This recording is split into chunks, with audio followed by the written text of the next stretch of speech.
À l'automne se déroulera la 13e édition des Jeux des 50 ans et plus du Bas-Saint-Laurent à Rivière-du-Loup. La programmation est maintenant connue et pour connaître tous les détails, je reçois Mélodie Lachance, coordonnatrice des Jeux. Bonjour Mélodie. Bonjour. Ça va bien? Très bien, très bien. On doit être dans les préparatifs là, de l'événement qui s'en vient quand même. C'est bientôt quand même. Ça va aller quand même assez vite, j'imagine. Oui, la période d'inscription débute après la fin de semaine de Pâques. Donc, tout le mois d'avril et le mois de mai, on va être en période d'inscription. Donc, on va recevoir les formulaires complétés des gens qui veulent participer au jeu. Puis ensuite, on va se mettre en mode logistique pour préparer la venue de tout le monde à l'automne. Donc, comme je mentionnais, ça fait déjà 13 ans que les Jeux des 50 ans et plus du Bas-Saint-Laurent existent. C'est quoi l'objectif de cet événement-là? Mais c'est un objectif qui est de faire bouger tout le monde finalement, de vieillir en santé, de rendre les gens le plus actifs possible, oui, pendant les Jeux, mais aussi toute l'année. Donc, pour participer aux Jeux, on a une petite fierté, on a envie de gagner. Donc, on va se pratiquer très, très souvent, souvent chaque semaine, dans différentes disciplines. Puis, c'est comme un rassemblement annuel de se présenter aux Jeux. Donc, l'objectif des Jeux, c'est surtout le vieillissement actif des aînés. On dit les gens de 50 ans et plus, mais nos aînés sont une majorité entre 70 et 79 ans. C'est 49 de nos participants de l'an passé. Quand même. Donc, C'est ouais. quand même intéressant. Ça veut dire que les gens se tiennent quand même en forme assez longtemps. Ouais. Oui, puis c'est une occasion aussi de socialiser, de sortir de la maison, d'être en communauté. Puis beaucoup de clubs, on parle de 138 clubs dans la Gaspésie et le Bas-Saint-Laurent. Puis pour nous, à Rivière-du-Loup, ça nous fait vraiment plaisir d'en accueillir environ 110 clubs pour l'événement du mois de septembre. Oui, et d'ailleurs, tu avais mentionné l'année dernière, il y a eu combien de participants? On était à 335 OK. compétiteurs, mais il y a aussi des accompagnateurs Et qui se puis, joignent et des bénévoles. et il y avait quand même un bon pourcentage là, qui provenait de la MRC de la Matapédia. Oui, c'est ça, exact. Donc, près de 20 qui provenaient de la Matapédia. Fait que c'est une belle chose. On voit les gens de la Matapédia là, se tiennent en forme et participent. C'est super intéressant. Tout à fait. C'est la ville de Rivière-du-Loup qui a été choisie pour être la ville hôte de ces Mhm. Jeux. C'est quoi le thème cette année? Alors, le thème, c'est 50 plus en action. Donc, on veut que ce soit une fête colorée où les gens bougent. Donc, c'est ça le thème. On veut y aller avec quelques nouveautés aussi, des activités en démonstration pour inciter les gens à retourner chez eux dans les clubs puis essayer des nouvelles choses. Euh, les traditionnels baseball push, pétanque à tout vont être là. Mais parmi les nouveautés, on va avoir un tournoi amical de pickleball. Mhm. Et puis, c'est une nouveauté pour nous, pas pour tout le monde, mais les petites quilles vont revenir cette année car on a développé un partenariat avec deux résidences pour personnes âgées où il y a des allées de quilles. Donc, on va pouvoir faire jouer les gens au quai pendant la journée. Donc, c'est une belle nouveauté. Puis, il va y avoir du cerce aux chaises, chose qu'il n'y avait pas l'an passé. On va avoir aussi des démonstrations, mais je ne veux pas tout dire d'un coup, mais les quilles finlandaises et Scrabble duplicate, c'est des activités que les gens pourraient s'initier et décider de continuer dans leur club pendant l'année. Est-ce que, là, vu que c'est comme un genre un peu de compétition, c'est des jeux, est-ce qu'il va y avoir des prix à gagner pour ceux qui vont le mieux performer? Oui, c'est ça. Donc, il y a des remises de médailles entre 16 h et 17 h à la toute fin de la journée avec les pointages qui ont été compilés selon les règlements qui seront en ligne sur notre site Internet d'ici la fin de la semaine. Les médailles vont être octroyées dans, je vais vous dire, une, deux, trois, quatre, cinq, six, sept, huit, neuf disciplines. OK. Donc, on parle de 78 médailles qui vont être imprimées pour nos jeux. Et je pense aussi les nouveautés que vous rajoutez, c'est peut-être pour attirer peut-être une clientèle peut-être un petit peu plus jeune. Dans le cas du pickleball, c'est un sport qui s'apparente à du tennis avec des raquettes plus légères, avec une zone de terrain qui est différente, un filet qui est plus bas. C'est de plus en plus pratiqué, Dans beaucoup de coins du Québec, il y a même une fédération qui tente à faire connaître ce sport-là. Puis à Rivière-du-Loup, il y a des gens qui ont commencé à jouer, dans le Témiscouata aussi. Je pense qu'il y en a qui jouent chez vous. Oui, Fait on a une qu'on ligue, on a, on a une ligue dans la Matapédia à Valbriand.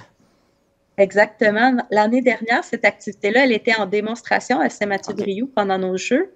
Puis OK. là, cette année, c'est notre première qui est plus formelle, donc un vrai tournoi amical de pickleball. Donc, c'est vraiment une formule qui se veut pour le plaisir, bien qu'il y ait quand même remise de médailles après. OK. Pour le pickleball, ça va être individuel ou ça va être en équipe de deux? Ça peut se jouer à deux ou en individuel? Lors des inscriptions, là, on demande aux gens d'être 2 par équipe, OK. tout simplement parce qu'on veut faire jouer le maximum de personnes possible sur les terrains dont on dispose. Donc, on va accepter les inscriptions en double.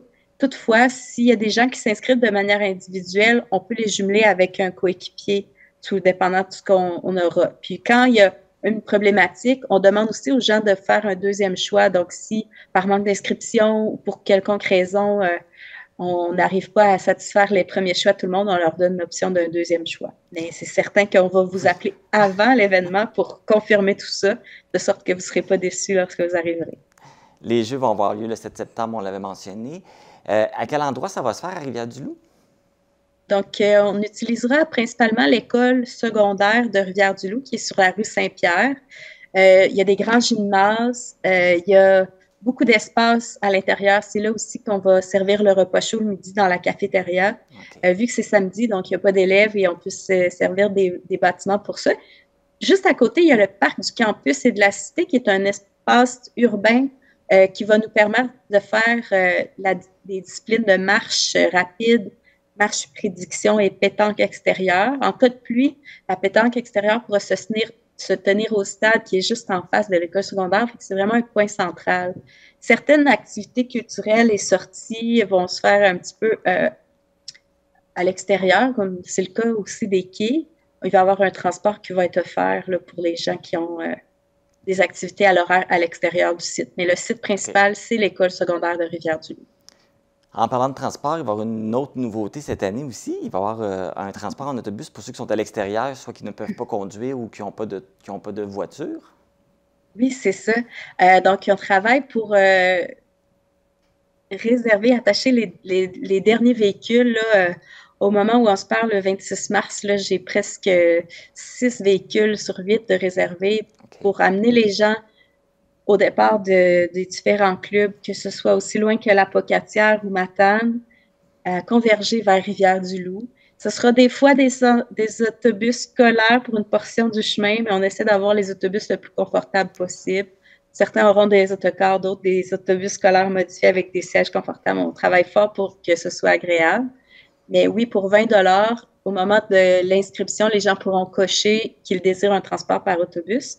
Et puis à ce moment-là, au 31 mai, on va pouvoir tenter d'accommoder tout le monde avec les véhicules qu'on aura réservés. Il va y avoir un départ qui va se faire de Amqui aussi, je pense. Hein?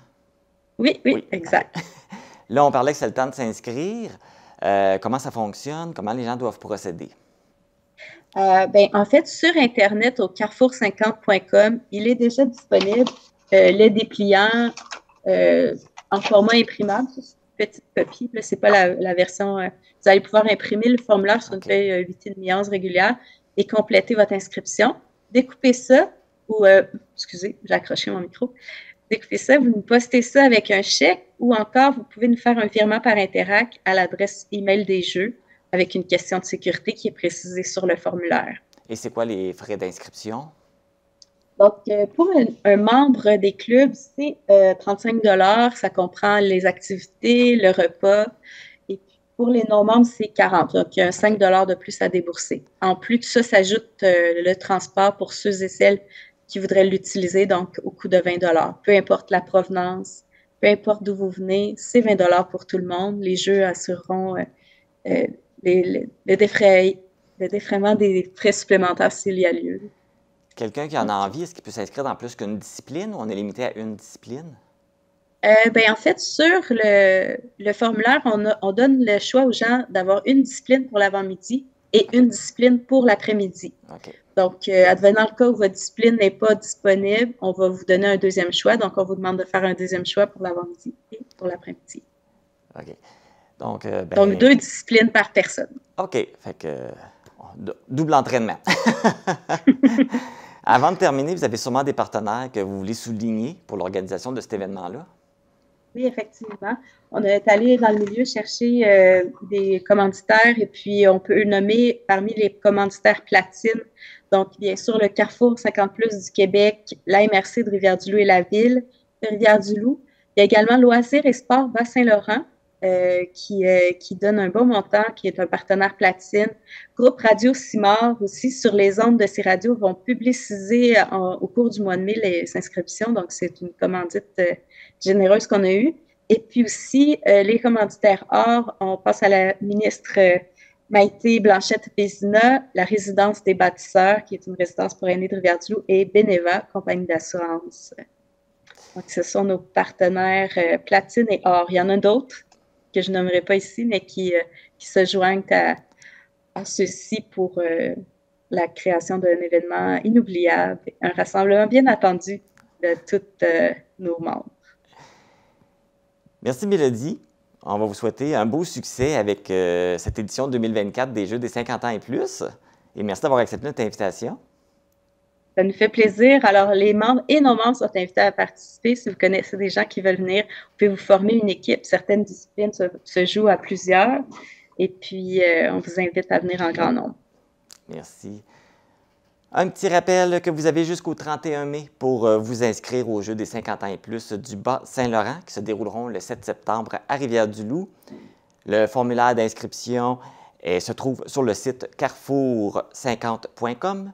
Vous pouvez également vous inscrire auprès de votre club de 50 ans et plus ou communiquer avec Mélodie Lachance au 418-867-6659.